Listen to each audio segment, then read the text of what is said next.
Hello, my name is Scott Whitla. I'm the Estate Planning and Private Client Partner at McCullough Robertson Lawyers. I'm here to talk to you today about estate planning and how best to protect your assets and how you might wish to pass those assets over to the next generation. My tax partner Melinda Peters, who's going to talk to you following me with some tax insights in relation to testamentary trusts and how we might look to manage some of the transaction costs that can be avoided or perhaps managed as we go through the estate planning process and dealing with your assets. Firstly, I'd like to just start out by saying that estate planning is much more than just making a will. It's about passing the appropriate assets to the appropriate persons at the appropriate time. What does that mean? It means that there's a lot of thinking and insight and information for us to gather before we can go about simply preparing a will for you and saying, well, we've done your estate planning. The way I like to approach the exercise is by really breaking it down into three categories or three buckets of assets. The first are the assets which are owned by you individually, assets owned in your name, mum and dad. You own your units in Sentinel, in their investment products, you own your residence. These assets are in your own names. They are largely dealt with through your will. The second category of assets is what's held through your superannuation fund.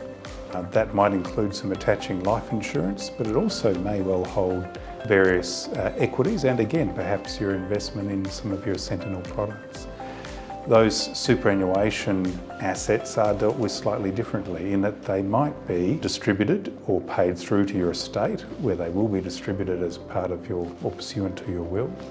But they may also be distributed under a binding death benefit nomination or something similar directly to particular nominated beneficiaries.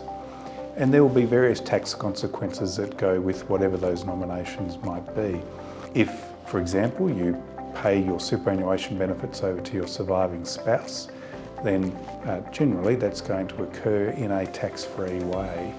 However, if you pay those through to the estate, then that's not guaranteed, and we can talk about some strategies in terms of how that might look within, say, a testamentary trust structure later on.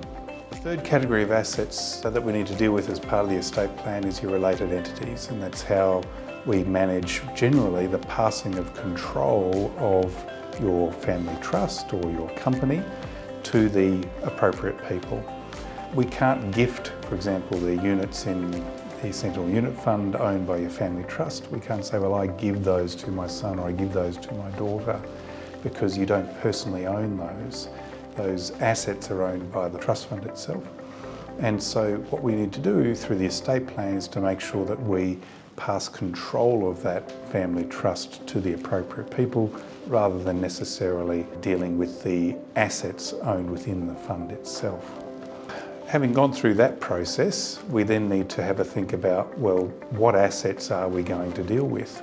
Assets owned within the super fund or assets owned within your family trust need to be dealt with separately and differently from the assets owned in your names individually. We then need to think about how it is that we're going to deal with asset protection issues. Is it that we have potential beneficiaries who are facing matrimonial or relationship breakdown? Are they in a risky business situation where it's not advisable for them to be owning significant assets in their own name? Are they, dare I say, a little bit young and immature or spendthrift, and is there a risk that if assets are left to them that they'll go blow it on fast cars and too many shouts down the pub? These sorts of things are things that we need to be conscious of in terms of building the estate plan and making sure that the estate plan is tailored specifically for your family's needs. One of the things we really look at in terms of asset protection strategies is, including within the will, the use of what we call testamentary trusts. And that might be where, for example, we say, rather than you gifting your assets, so gifting, say, your units in your Sentinel fund, to gifting them to your daughter or to your son directly, we say, no, we're going to gift those to a trust structure set up within your will. That trust structure we then make sure has particular control mechanisms embedded around it in terms of who the trustee is, who the principal or the appointor might be, and we make sure that those control mechanisms are there to protect any at-risk beneficiaries. We then have the added advantage of being able to use the tax advantages within that testamentary trust, and that's something Melinda's going to talk to you about in a moment. The other thing that we need to be conscious of is that through your estate and through your estate plan, there is that ability for us to transfer assets into these testamentary trust structures, or in fact into your existing family trust or company, utilising deceased estate concessions. And again, that's something Melinda's going to talk to you about in a moment. But from my perspective, once we've actually built the will and we've got the foundations there for the estate plan, we then look at whether or not we've got the super fund being managed appropriately through binding death benefit nominations. So is the assets held within the super fund going to flow where you intend it to go? And then we need to then make sure we've reviewed the trust deeds and the constitutions for your related entities to make sure that control of those related entities ends up where it's intended. That's really, in a nutshell, how I go about building your estate plan for you. And Melinda's going to talk to you now a little bit more about the tax effectiveness or the tax options that go along with some of those ideas.